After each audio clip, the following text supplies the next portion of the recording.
ఓం జై శ్రీ గం గణపతియే నమః. ఓం నమ శివాయ. ఓం జై శ్రీమాత్రే నమః. ఇవాళ మనం శ్రీ లలితా సహస్ర పారాయణంలోని 116 నుండి 120 శ్లోకముల వరకు విని నేర్చుకుందాము. Today we will try to hear the slokas number 116 till 120 from Goddess Sri Lalita Sahasra Parayanam and learn them.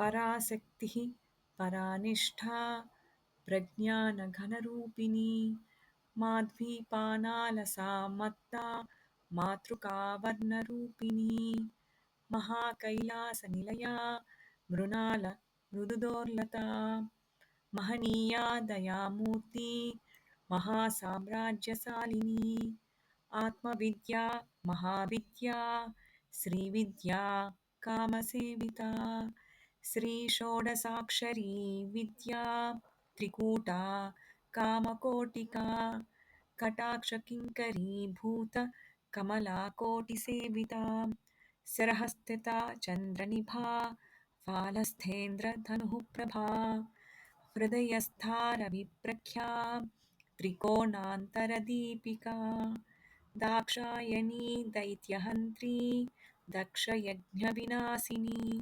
ओम जय श्रीमात्रे नमः.